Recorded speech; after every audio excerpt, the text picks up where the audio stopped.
Hi, xin chào mọi người, chào mừng mọi người quay lại với kênh Tarot Hài and Healing Journey. Mọi người ơi, tôi sắm cái mic rồi nè, nhưng mà tôi thực sự là không biết là mọi người có nghe rõ hơn không. Tại vì kiếm cái chấu của nó bắt buộc là một phải là iPhone chính hãng, hai phải là cái chấu chung với cái hàng này là Boya. Và tôi xin shout out đến người em của tôi đã tặng cho tôi một cái đổi chấu hàng chính hãng Apple không lấy tiền, và tôi sẽ để cái link Facebook của em nó, tại vì em nó bán iPhone và sữa iPhone rất là dễ thương, rất là chuyên nghiệp. Xin cảm ơn em Công. Ok mọi người, xin lỗi, nó hơi bị rung các bạn ha. Hôm nay Nhi sẽ quay trở lại với cái chủ đề, lần này chúng ta sẽ không chọn tụng ha. Cái này Nhi bị thôi thúc làm rất là lâu rồi, và bây giờ hôm nay bị thúc đích làm luôn á. Đó là những cái khó khăn đã và đang diễn ra có ý nghĩa gì với các bạn. Thì đây là một cái trải bài chung, nên là chúng ta hãy claim những thông điệp liên quan đến mình thôi, liên quan đến mình thôi nha. Nhi sẽ không chọn tụ, tại vì Nhi nghĩ là các bạn sẽ trải qua cái sự khó khăn, cái sự gọi là trống rỗng, lẫn quẩn, rồi ấm ức, rồi bí bách, rồi không biết cái next step tiếp theo của mình là gì. Nhi nghĩ là tất cả các bạn đều sẽ trải qua, có điều là có người trải qua sớm, có người trải qua muộn vậy thôi. Thì Nhi vừa trải qua xong nên là Nhi rất là muốn làm để chia sẻ, cũng như là tiếp thêm động lực cho các bạn mà chưa trải qua xong cái giai đoạn gọi là, người ta gọi là gì ta, trống rỗng trước biến thái hoàn toàn. Cái câu này trong cái podcast của Bích Chi ha. Thì 2 tuần, chắc 2 tuần hơn Nhi không ra clip, tại vì Nhi đang trong cái giai đoạn đó, nên là Nhi không có cảm hứng, không có cái động lực nào để ra clip hết. Thì hôm nay Nhi đã ổn rồi, vì thế là giữ lời hứa Nhi sẽ làm thật nhiều trải bài, cũng như là có tinh thần để làm trải bài cho mọi người. Không biết tại sao mà mỗi lần tôi đi chích về là như tôi sung ghê luôn á trời. Hôm nay mới chích được mũi 2 thôi nè mọi người. Bình thường chích về trộm vía là chích về không bị gì hết. Ok, do vấn đề ha. Mọi người ơi, mọi người nghe rõ không? Phải để như vậy nè, mọi người mới nghe rõ đúng không? Nhưng mà cái áo này là cao nhất của Nhi rồi. Nếu lần sau mà nó không nghe rõ chắc Nhi phải cài nó lên cái bông tai này quá. Trời ơi, tôi khổ quá, tôi khổ với cái mic này quá. Mọi người thông cảm nha, mọi người hãy yêu thương Nhi. Ok, chắc nói các bạn đang xem video này, có đó các bạn đang xem video này. Những khó khăn đã và đang diễn ra có ý nghĩa gì với các bạn? Những khó khăn đã và đang diễn ra có ý nghĩa gì với các bạn? Có đó các bạn đang xem những khó khăn đã và đang diễn ra có ý nghĩa gì với các bạn cho chặng đường sắp tới, cho cái hành trình sắp tới của các bạn. Những khó khăn đã và đang diễn ra có ý nghĩa gì với các bạn? Trời ơi, các bạn có Nine of Wands, các bạn có Nine of Swords, các bạn có Nine of Cups. Kinh điển. Những khó khăn đã và đang diễn ra có ý nghĩa gì với các bạn? Có ý nghĩa gì với các bạn cho chặng đường sắp tới, cho chặng đường mới? Cái đó các bạn đang xem trải bài.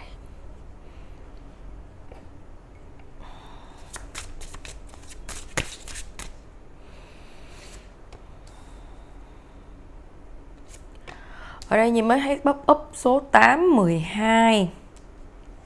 Tuổi Mùi, tuổi Rắn, tuổi Thìn, hoặc là Rắn, Dê, hoặc là Rồng, những spirit guide, hoặc là tuổi các bạn, hoặc kể cả là Bạch Dương, Kim Ngưu thì cũng thuộc dạng vô cái Dê rồi mọi người. Ngựa nữa ha. Ok, thì những cái gì mà mọi người đã và đang diễn ra, những cái khó khăn mọi người đã trải qua hoặc là đang diễn ra, nó có một cái ý nghĩa là thứ nhất, nó sẽ đem lại cái sự công bằng cho mọi người. Ngoài cái việc công bằng, nó còn đem đến cái lợi ích giống như là một cái sự, ở đây Nhi cảm thấy là một cái sự thỏa hiệp, một cái deal về cái contract, soul contract của mọi người. Deal nghĩa là sao? Có nghĩa là mọi người bắt tay, mọi người hợp tác với cái hợp đồng linh hồn mà linh hồn của mọi người đã ký kết, mà linh hồn của mọi người đã đề ra, đã xếp ra cùng với vũ trụ, cùng với God. Thì xoay quanh cái chuyện đó, nghĩa là tất cả những khó khăn đó đã và đang hoặc là sắp tới mà mọi người đang diễn ra, kể cả trong chặng đường sắp tới, thì nó đều xoay quanh cái việc là thỏa hiệp của bản thân mọi người với cái soul contract này. Và mọi người sẽ thứ nhất là về việc là công bằng ha, và thứ hai là về là cân bằng nữa. Nó cân bằng ở đây có nghĩa là cân bằng về tất cả những cái gì thuộc về mọi người, cân bằng về cuộc sống, tâm linh, tinh thần, về cả cuộc sống, về cả đời sống vật chất, tiền bạc, công việc, sự nghiệp. Mọi người sẽ cân bằng lại hết tất cả mọi thứ này sau khi mọi người bước sang cái giai đoạn mà biến thái, bước sang cái giai đoạn mà mọi người đang bị bấp bênh, mọi người đang bị khó chịu á. Thì sau khi vượt qua được cái khó khăn đó, trải qua được cái khó khăn đó, mọi người sẽ giống như là level up, và mọi người kiểu như là tao lên lớp rồi đó, bắt tay với tao đi. Đây, thì cái lá này làm Nhi được channeling rất là nhiều. Thì hai cái người này là Nhi thấy giống như là các bạn và soul của các bạn á, linh hồn của các bạn ở trển á, ở trển cùng với bố nhìn xuống coi là mình đang làm cái gì, nên là chỉ có linh hồn của các bạn và có bố ở trên mới biết được là cái kịch bản cuộc đời các bạn như thế nào. Và đương nhiên cái việc mà các bạn diễn cái cuộc đời đó ra sao là ở các bạn deal nó, hay là các bạn chấp nhận với nó, hay các bạn thua với nó đó. Thì cái khó khăn này nó mang ý nghĩa là cho các bạn một cái bài học, đó là các bạn có thể deal được với cái contract này. Các bạn không có việc gì mà phải giống như là phụ thuộc hay là phải quy phục nó, mà hãy deal với nó, nghĩa là ngang hàng với nhau, công bằng với nhau. Ok, mày được cái đó, tao cũng được cái đó. Nên vì thế là những cái khó khăn này chắc chắn nó sẽ luyện cho các bạn, thứ nhất là cái sức mạnh, thứ hai nghĩa là sức mạnh là một, đặc biệt là cái nội lực bên trong các bạn, cái mà cái sự tin tưởng vào bản thân các bạn, tin vào cái con đường phía trước, dù có được support bởi vũ trụ hay là không, được support bởi người này người kia hay là không, nhưng cái quan trọng nhất là các bạn có cái nội lực và có cái strong mind để mà đi tiếp cái chặng đường tiếp theo. Vì thế là hãy đừng có bi quan, hay là đừng có nghĩ là tới đây là hết nha. Không bao giờ bố không bao giờ cho các bạn mà chết sớm vậy đâu, tin gì đi. Đặc biệt là những bạn làm healer dễ gì chết sớm đó. Nên là thay vì mình chống lại hay là bi quan đó, thì hãy flow theo cảm xúc của các bạn tức giận, các bạn thù. Nếu như là cái đợt đó là Nhi không tin bố luôn á, ý là Nhi không tin vũ trụ, Nhi không tin cái mẹ gì hết, nó hẳn là vậy luôn á. Và Nhi chỉ có flow, và Nhi quá mệt mỏi, nghĩa là tao không còn gì để mất nữa hết, tao quá mệt, bây giờ tới đâu thì tới đó. Thì các bạn cứ sống trong cái cảm xúc này thôi, nhưng mà nó sẽ có ý thức kiểu như vậy. Mặc dù là biết là sắp tới mình sẽ có nhiều điều tốt đẹp tới lắm, nhưng mà trong cái trạng thái lúc đó, trong cái cảm xúc đó là Nhi muốn sống trong cái dark side đó của Nhi, thì Nhi sống vậy thôi. Và những ý nghĩa thứ hai là sau những cái khó khăn đó, những cái khó khăn đã và đang diễn ra, thì sau khi các bạn vượt qua, các bạn sẽ là người kỵ sĩ, làm chủ tất cả mọi mặt, giống như nói nãy, cảm xúc nè, lý trí nè, về cả mặt tâm linh, năng lượng của mình nữa. Các bạn là kỵ sĩ thì sao? Các bạn đã ít nhất phải trải qua cũng khá hành trình, hoặc là khá những cái cycle hay circle, tôi không biết nữa. Nói chung là cái chu kỳ mà các bạn trưởng thành đó. Nãy nhìn nói các bạn có số 8, số 12 đúng không? 8, 12, số 6 nữa. Có một số 6 ở đây nữa. Thì maybe là những cái bạn nào mà chưa trải qua cái khó khăn này, có thể là 8 ngày, 6 ngày nữa, hoặc là 12 ngày nữa, hoặc là khi kết thúc tháng 12. Tại vì Nhi tin rằng á, khi mà cái năm cũ kết thúc cũng là cái lúc mà giống như là trễ lắm, là khi mà năm cũ kết thúc rồi cũng là cái lúc mà các bạn sẽ kết thúc cái sự khó khăn này. Thì cái năm cũ kết thúc nó có thể tính theo kỳ trăng nữa, nghĩa là tính theo lịch âm, nên là cũng tùy thôi ha, tùy chặng đường của mỗi người. Nên là đừng có quá lo lắng hay nôn nóng, cứ flow thôi mọi người. Ở đây Nhi thấy là cái việc các bạn học cân bằng mọi thứ á, nó rất là quan trọng, nó mang ý nghĩa đầu tiên luôn á, nó mang ý nghĩa gọi là tuyệt đối khi mà các bạn vượt qua các bài học này. Có nghĩa là chặng đường tiếp theo các bạn là cái chặng đường các bạn sẽ cân bằng được mọi thứ, đặc biệt là trong tiền bạc luôn nè. Ở đây số 8, số 6, 8 xu và 6 gậy. Đó, các bạn làm chủ được, các bạn cân bằng được, các bạn tự lập được, các bạn làm master cho cái cuộc sống của các bạn. Các bạn không có sợ cái gì nữa hết á. Các bạn không có sợ hay các bạn không sợ, các bạn không phụ thuộc hay cái gì nữa.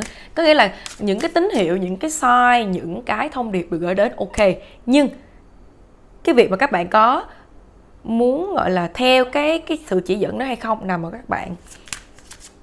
Thì nếu mà những bạn nào mà đã theo dõi Nhi từ lâu hoặc là đã có cùng xem cái hành trình phát triển về mặt linh hồn cũng như năng lượng giống Nhi á, thì các bạn sẽ hiểu ý Nhi nói gì, đúng không? Còn những bạn mà mới bước vào hành trình thì các bạn cũng đừng lo lắng, chúng ta cứ flow thôi. Các bạn có Queen of Chalice. Mọi người, cái bộ bài này là tiếng Ý á mọi người. Tôi nghĩ á, 3 cái bộ mới, tarot mới tôi là của Ý không, mà tác giả người Ý và chỉ dẫn cũng là của Ý. Tôi sẽ học tiếng Ý thông qua tarot, sau đó tôi sẽ quen một anh mafia. Sau khi coi phim Vincenzo xong á, nhưng tôi khát khao quen một cái người bồ tiếp theo của tôi sẽ là một anh mafia nhưng mà good hurt. Không biết có không ha mọi người ha. Nhưng mà tôi thích lắm, tôi thích mafia, tôi thích mấy anh Ý lắm. Đặc biệt là mafia, nọ gangster đồ, mê. Gu gangster đồ. Ok, thấy vui ha mọi người ha. Mọi người lâu rồi chưa nghe như làm hài làm hề rồi trên kênh nữa. Ok, những khó khăn đã và đang diễn ra có ý nghĩa gì đối với các bạn chọn xem clip này. Nhi sẽ trải tarot một chút thôi mà Nhi sẽ qua Oracle ha. Oracle nó sẽ nhiều hơn một chút. Những khó khăn đã và đang diễn ra có ý nghĩa gì cho chặng đường sắp tới của các bạn. Các bạn ơi, Nhi thấy là chặng đường sắp tới các bạn á, khi các bạn vượt qua được những khó khăn này á, vượt qua được cái sự dông bão và sự gọi là dập dụa này, hoặc sự mà ức chế, bực tức hay là trống rỗng, lạc lõng, đó là cái điều mà Nhi thấy là các bạn làm chủ dữ lắm, các bạn master dữ lắm, các bạn sẽ là chính mình là một nè ha. Các bạn còn có thể giúp đỡ được nhiều người nữa đó, đặc biệt là về mặt cảm xúc, giống như cái việc mà các bạn làm healer, một số bạn làm healer á, các bạn có thể share được cái năng lượng đó cho nhiều người hơn, các bạn chạm đến nhiều người hơn và các bạn bắt đầu cống hiến cái công sức của mình cho cộng đồng của mình nhiều hơn, các bạn hướng về cộng đồng của mình nhiều hơn thay vì cho cái việc mà phát triển, cho cái sự phát triển vì lợi ích cá nhân. Có nghĩa là có thể là các bạn sẽ làm phi lợi nhuận hoặc là các bạn có những cái hoạt động mà free để mà giúp ích cũng như là quảng bá, giúp cho cộng đồng của mình, giúp cho những mọi người xung quanh có thể phát triển lên, biết về cái vấn đề chữa lành mà các bạn không có cần phải tiền bạc hay bất kể một cái gì đó. Nên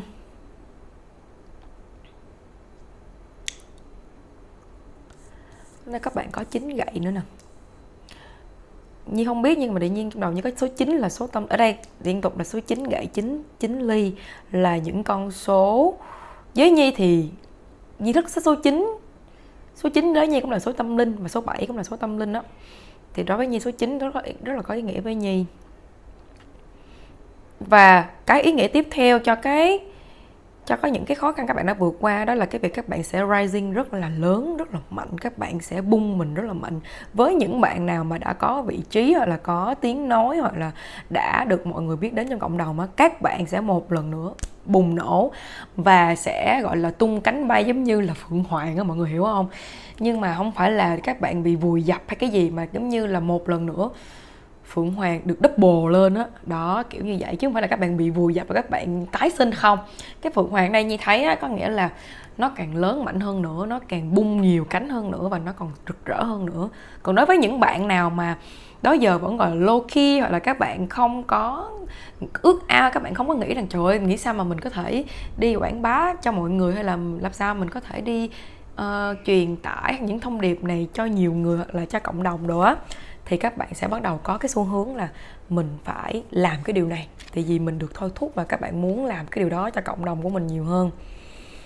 Thì Nhi nghĩ là sang năm cộng đồng của chúng ta sẽ phát triển rất là mạnh mẽ, sẽ có nhiều bạn, nhiều healer mới xuất hiện với cùng một cái intention, đó là light intention, light, love and peaceful và self heal, giúp đỡ mọi người nhiều hơn. Rồi Nhi cũng thấy là sẽ có nhiều bạn healer ở đây không nhất thiết phải là cái người mà đi trải bài hay là làm tarot các bạn. Healer ở đây cũng có thể là những cái người như là cô giáo dạy yoga nè, cô giáo dạy mà Pilates, tôi không biết đọc đúng không sai nữa, dạy mà ép dẻo rồi á, hoặc là những cái người làm về công việc năng lượng, hoặc là kể cả massage trị liệu cũng là một cái dạng healer nữa. Healer là sao? Là những cái người mà có thể truyền tải cái năng lượng, hoặc là giúp cho mọi người, hoặc là hướng dẫn cho mọi người, chia sẻ hay lắng nghe cho mọi người, để giúp cho những cái người đó cảm thấy thoải mái và người ta cảm thấy được chữa lành hơn khi tiếp xúc với cái người đó. Đó cũng gọi là healer, chứ không phải healer là phải đi làm Reiki, làm sao hay là làm tarot. Nên là lý do tại sao mà chúng ta hãy trở thành healer của chính bản thân mình trước. Sau đó các bạn sẽ tự có kinh nghiệm và các bạn sẽ biết cách để mà heal cho những người thân gia đình của mình, cho những người bạn bè của mình. Và từ đó nhiều khi các bạn lại có một cái cảm hứng để mà truyền tải, nhiều khi viết sách, viết vlog nè, hoặc là viết ra những cái quyển mà hướng dẫn nutrition để giúp cho mọi người có một cái cơ thể thật là khỏe mạnh, ăn uống như thế nào để mà nâng cao tần số, get được cái high energy, get được cái good energy đó, hoặc là những cái daily routine nào để giúp mọi người có thể protect được bản thân nè, rồi gọi là chống lại hoặc là không bị những cái năng lượng thấp hơn kìm hãm hoặc là đè nén. Nhi nghĩ là không được bóp ấp nữa rồi đó.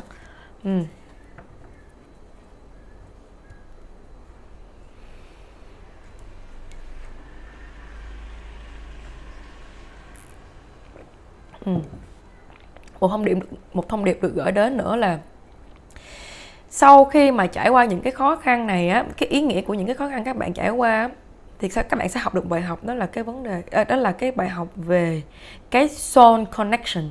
Soul connection nó có thể đến từ soul family của các bạn, hoặc là nó đến soul family ở đây không nhất thiết phải là người thân gia đình của nhau nha, nó có thể là bạn bè, là những cái người lạ, không phải máu mủ ruột thịt, nhưng mà các bạn biết được họ là cái soul family của mình, họ luôn luôn hiểu mình, họ luôn luôn lắng nghe mình, họ luôn luôn có một cái sự kết nối rất là chặt chẽ với bản thân mình đó. Thì cái ý nghĩa tiếp theo là bài học đó là về cái tính đó là collab nè, connect với nhau nè. Đây cái lá này làm như có một cái được channel lên như vậy á. Đây, nghĩa là các bạn và những cái soul family các bạn sẽ là những cái người cùng nhau tiến lên, hoặc là cùng nhau làm một cái gì đó chung phục vụ cho cộng đồng, cũng như là học tập phát triển cho riêng cá nhân của các bạn. Vì các bạn đừng có lo lắng cái việc mà mình phục vụ cho cộng đồng xong rồi sau đó là mình lại quên mất cái việc phát triển bản thân, không có đâu. Chắc chắn là các bạn sẽ song song cùng hai cái đó. Thường các bạn sẽ phát triển bản thân mình, xong rồi cùng lúc là truyền tải và share kinh nghiệm cho cộng đồng của mình.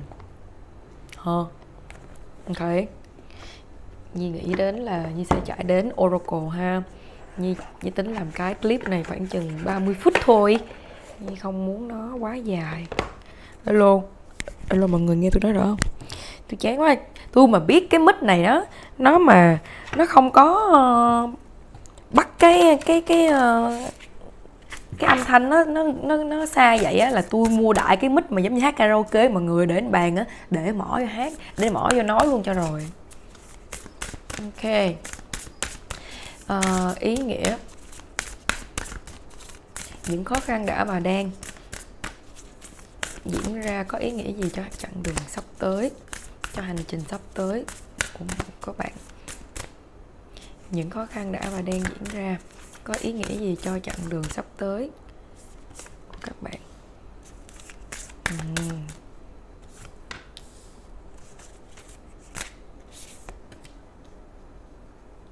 Những khó khăn đã và đang diễn ra có ý nghĩa gì cho chặng đường sắp tới của các bạn? Trời ơi, lại một lần nữa nó lại ra cái lá Collaborative Trimming. Cái lá này rất là đẹp. Cái lá này là cái clip vừa rồi, cái clip mà trước cái clip này á, là Nhi đã ra. Ôi trời ơi, xuất sắc. Cái lá này đẹp quá.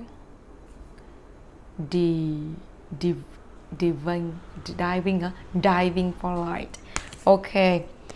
Thì những cái ý nghĩa như sau dựa trên những cái lá Oracle này.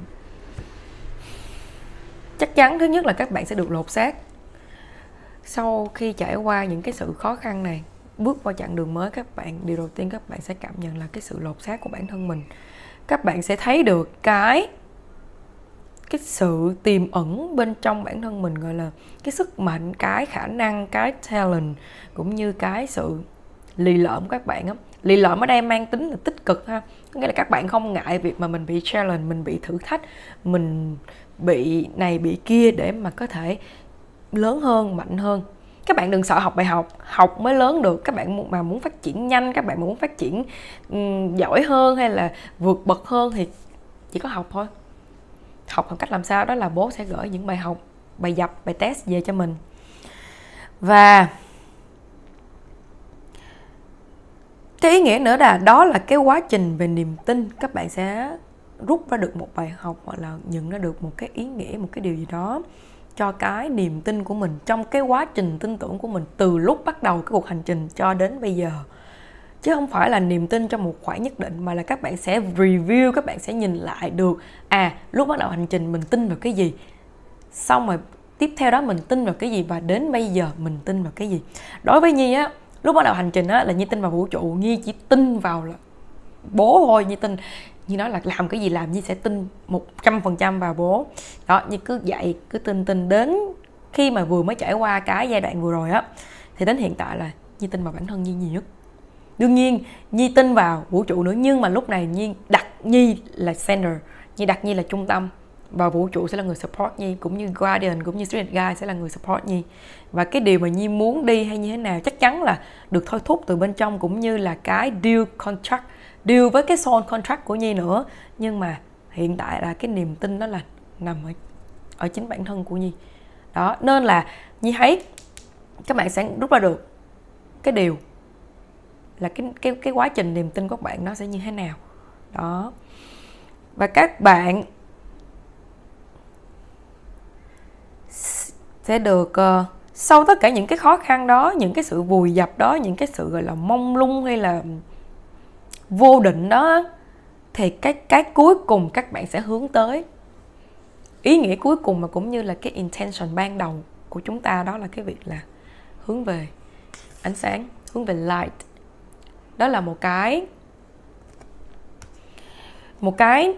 divine for light, có nghĩa là cái sự linh thiêng, một cái sự gọi là sacred cho cái light của chúng ta, cho cái ánh sáng của chúng ta. Và như sẵn tự nhiên nói luôn ha, các bạn đừng có nghĩ rằng là chúng ta tập trung vào light, chúng ta focus vào light, mà chúng ta quên mất cái việc là phải làm việc với shadow self của chúng ta. Đối với Nhi á, không có gì có một hết đó, lúc nào nó cũng sẽ có hai, không có thế giới nào mà chỉ có toàn ánh sáng, và không có thế giới nào mà chỉ có toàn bóng tối đó. Lúc nào ánh sáng và bóng tối cũng sẽ đi chung với nhau, và hai cái đó như là người bạn của nhau vậy đó. Và việc mà chúng ta cân bằng được cái đó là như thế nào thì đó là nằm ở bản thân của chúng ta. Và đương nhiên là chúng ta phải nên biết ơn với cái việc mà chúng ta có những cái bóng tối, những cái góc tối, và chúng ta làm việc với shadow self, chúng ta làm việc với ego của chúng ta, để mà chi, để chúng ta kết nối cao hơn, chúng ta kết nối chặt chẽ và sâu sắc hơn với cái light của chúng ta. Chứ các bạn không có nên là ruồng bỏ nó, hay là tránh nó, hay là sợ hãi nó, phải đối mặt với nó thôi. Và Nhi nghĩ là sắp tới ha, hoặc là sang năm á, cái trải bài của Nhi, hoặc là cái gọi là cái trải bài của Nhi sẽ làm việc nhiều, sẽ nói nhiều về cái việc là làm việc với bóng tối các bạn, đào sâu về cái vấn đề tổn thương bóng tối các bạn để làm chi, để các bạn từ đó các bạn mới nhìn nhận ra được là mình đang còn thiếu cái gì, mình đang cần làm cái gì. Đó, đối với nhiều người có thể là người ta sẽ sợ cái điều đó, nhưng mà với Nhi thì ở hiện tại thì Nhi bắt đầu Nhi thích đào vào cái bóng tối, góc khuất và shadow self của mình.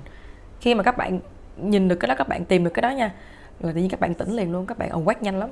Awake nhanh có nghĩa là các bạn giác ngộ, các bạn thức tỉnh được liền luôn. Các bạn sẽ guide mình lại, align mình lại liền. Align là hợp nhất mình á, align hợp nhất mình lại liền với đúng cái intention đó. Thì đương nhiên chị Nhi thì tấu hài hài hước lắm, nên là cái gì lúc nào hài nhưng lúc nào mà cần nghiêm túc mà nhấn mạnh thì Nhi sẽ nghiêm túc, nhưng mà mọi người đừng có serious quá, đừng lo, chúng ta cứ vui đi, em ơi cứ vui đó. Và sắp tới cũng là như một lần nữa Nhi cũng nói là số 28 nữa ha, thì tất cả những cái dreaming của các bạn, những cái điều ước các bạn nó sẽ được collab. Và nhiều khi nha, ở đây Nhi thấy nha, có những cái nhiều khi các bạn có những cái ước mơ, có những cái wish đó, nhưng mà các bạn nghĩ là nhiều khi mấy cái đó nó hợp lại cùng một cái dự án, hay là mấy đó cái hợp lại cùng một cái workshop, hay là giống như là mình có nhiều cái ước mơ mà cái ước mơ nó khác nhau, nó không có giống nhau, nhưng mà nhiều khi đến cái lúc đó thì các bạn lại hợp nhất được những cái điều đó, những cái wish đó của mình thành một cái, có thể là một cái công việc, một cái plan, hoặc là một cái dự án, một cái project nào đó mà nó chắc chắn là nó phải cùng một cái intention, cùng cái mục đích, nhưng mà ba cái nó mang một cái hơi hướng khác nhau. Ui da.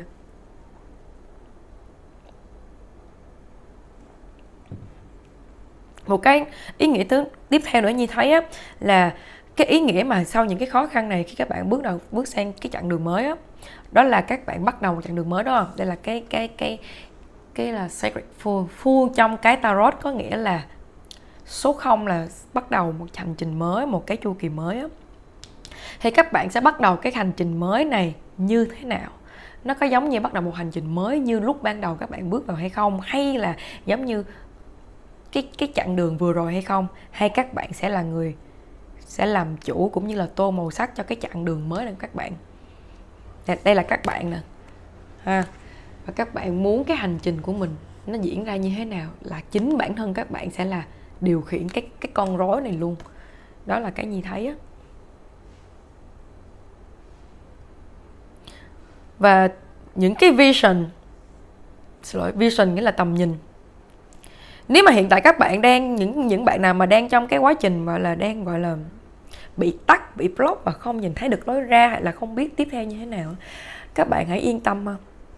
Đến cái thời điểm mà cái chu kỳ đó nó kết thúc, nó the end á, nó dead á, nó die hoặc nó dead, nó chết rồi á, thì cái vision mới nó sẽ hiện ra rất là rõ ràng. Đây.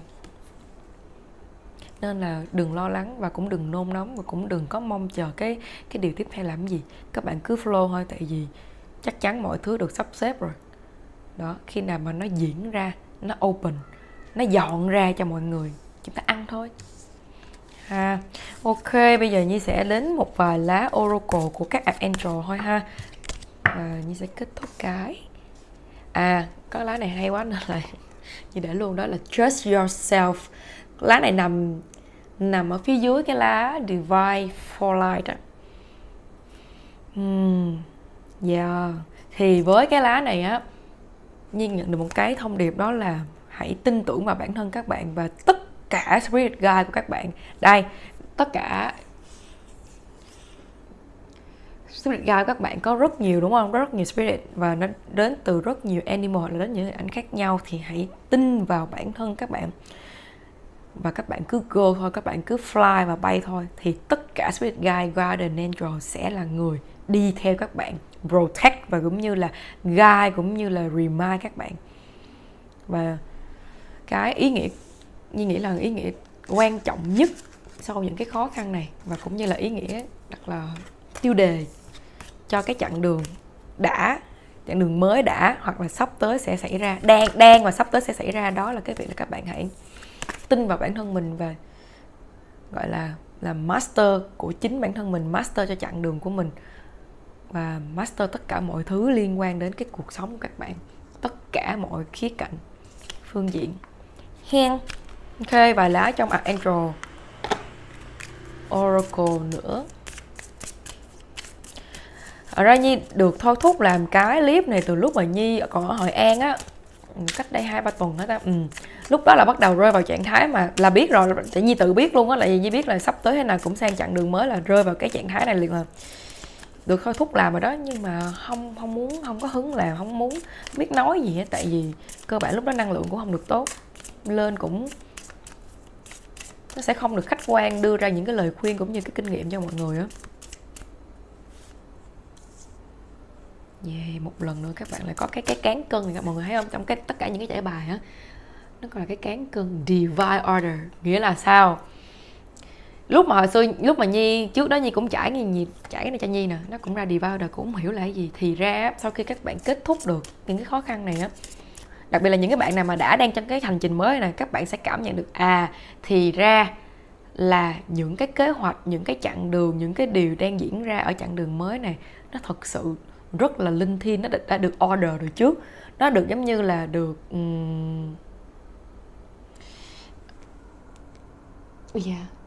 Ủa mọi người có thấy cái, chắc mọi người không thấy cái focus đâu ha, thấy cũng không sao đâu, xin lỗi, quay lại tiếp ha. Thì có nghĩa là những cái kế hoạch này, những cái điều này đã được chính bản thân các bạn, soul contract của các bạn đã được order từ trước, cùng với angel của các bạn đã order từ trước rồi, và nó sẽ được gửi đến các bạn vào đúng thời điểm, vào đúng thời gian.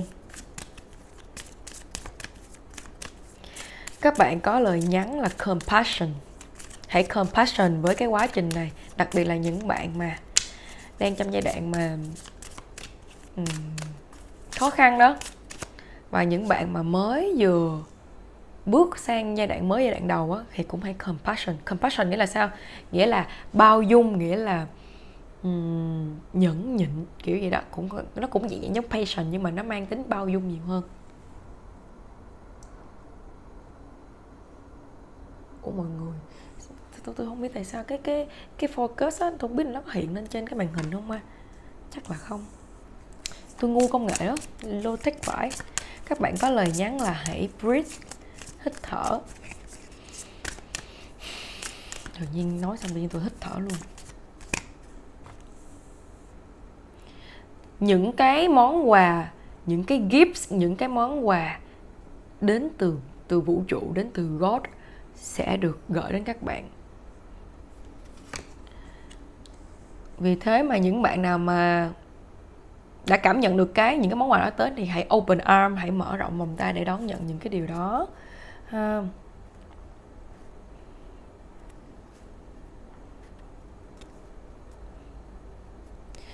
Các bạn hãy có lời nhắn đến từ Archangel Raziel. Thì Archangel muốn nói rằng là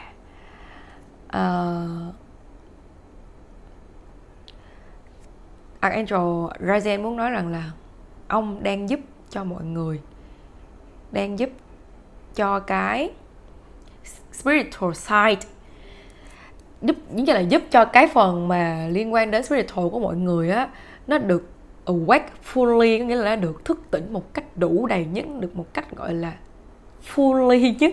Tôi không biết dịch cái fully nó nghĩa là sao nữa. Tôi hiểu quá nhưng mà tôi không diễn tả được, từ từ nha. Để mà cho con có thể thấy được rằng là thấy một cách rõ ràng về cái thiên đường tình yêu heavenly love. Nên là mọi người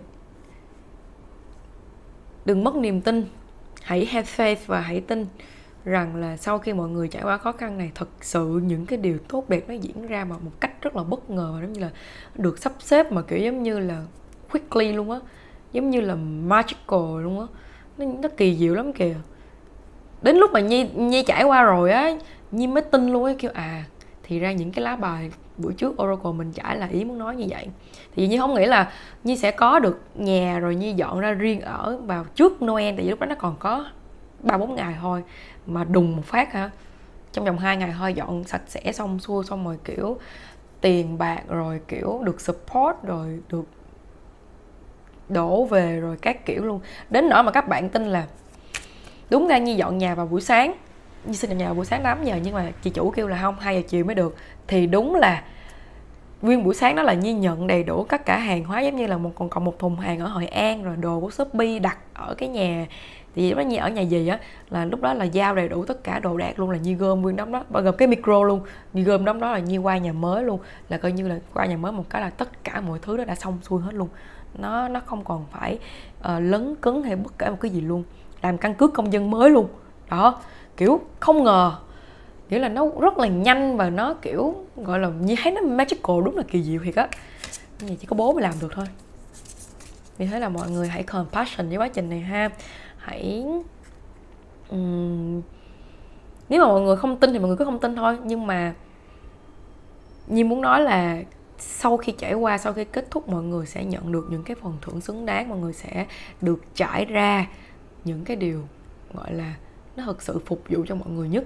Có thể là những cái điều mà mọi người mong ước á, mong muốn nó không xảy ra, giống như là Nhi muốn ra Hà Nội chơi, hoặc là Nhi muốn dọn ra một cái nơi khác, Nhi không muốn về Sài Gòn, kiểu Nhi không muốn sống ở Sài Gòn á. Vậy mà cuối cùng cũng quay đầu xe về Sài Gòn. Thì lúc mà nghe như là vừa về Sài Gòn thấy cũng hụt hẫng, mọi người hiểu không? Tại vì mình không được đi Hà Nội, cũng buồn á. Xong rồi Nhi nghĩ thôi cái flow thôi, tại vì nhiều khi có một cái gì đó mình còn phải làm ở Sài Gòn thì sao. Thì về Sài Gòn thì tất cả mọi thứ nó được trải ra vào đúng thời điểm, nó được diễn ra rất là nhanh, gọn lẹ, nó rất là chu toàn, nó được sắp xếp giống như là automatic á mọi người, automatic á mọi người. Đó, đúng kiểu order, divine order luôn á. Order xong đến ngày tới tháng nó giống như ok xuất kho, ok tới kho Củ Chi, tới kho Củ Chi xong ok tới kho An Phú, ok đang chuyển đến nhà bạn, ok shipper đang gặp bạn. Đó, các mọi người cứ nghĩ là cái chặng đường, cái quá trình nó vậy á. Ok, như vậy thôi, đó là những gì mà ngày hôm nay như dành cho các bạn. Tự nhiên là cái cuối cùng lại có cái này nữa. Take back your power. Như nói hồi nãy, cái lá này cực kỳ hay và đẹp và ý nghĩa. Đó là cái chặng đường mới của mọi người. Cái ý nghĩa tiếp theo, cái ý nghĩa sau những cái khó khăn này, đó là cái việc mọi người sẽ lấy lại được cái powerful, lấy lại được cái sức mạnh, lấy lại được cái năng lượng, năng lực mà nó còn mạnh mẽ và đẹp đẽ, nó còn rực rỡ và tỏa sáng hơn là trước đó nữa, hơn từ lúc khi mà mọi người bắt đầu vào hành trình, hoặc là chỉ cần là nó hơn cái chặng đường vừa rồi mọi người mới vừa vượt qua. Vì thế là đến cái hành trình mới này đã đến lúc mà mọi người phải tung cánh, mọi người phải sải cánh, mọi người hãy spread your wing và fly thôi mọi người. Đừng sợ hãi, đừng nghi ngờ, đừng nghi hoặc bất kể một cái gì hết. Đặc biệt là cái việc là nghi ngờ bản thân mình, nghi ngờ về năng lực của mình, nghi ngờ về cái khả năng của mình. Đừng có nghi ngờ nữa, hãy trust yourself và fly. Spread your wings and fly. Ok, bye. Ok, như vậy thôi. Đó là tất cả những gì mà những thông điệp mà Nhi nghĩ là vũ trụ cũng như là Spirit Guide muốn gửi gắm đến cho mọi người. Tại vì thúc đích làm dữ lắm. Thì hôm nay Nhi cũng đi khá là nhiều á, rồi chích ngừa xong rồi còn làm khách nữa, nên là vì mà vẫn bị thúc đích làm, phải làm cho bằng được mới đi ngủ ngon đó. Ok, như vậy thôi. Cảm ơn mọi người rất là nhiều. Cảm ơn mọi người đã luôn ủng hộ và theo dõi kênh And Healing Journey của Nhi. Cảm ơn mọi người đã like, subscribe và comment, cũng như là gửi rất là nhiều những cái lời động viên cảm ơn qua Instagram, qua cái message request của Nhi. Và cảm ơn rất nhiều mọi người đã donate cho Nhi. Cảm ơn rất là nhiều mọi người ơi. Đó là những cái gì mà Nhi cảm thấy rất là biết ơn, và cũng là động lực để Nhi cố gắng phục vụ cho cộng đồng của mình nhiều hơn nữa. Và hẹn gặp mọi người vào video kế tiếp với những cái divine content vào hành trình tiếp theo đã và đang diễn ra của Nhi và sắp tới sang năm mới ha. Cảm ơn mọi người rất là nhiều. Bye. Chúc mọi người ngủ ngon nếu mọi người đang xem cái clip này vào buổi tối, và chúc mọi người có một ngày mới thật là vui vẻ nếu mọi người đang xem clip này vào buổi sáng. Bye. Thank you.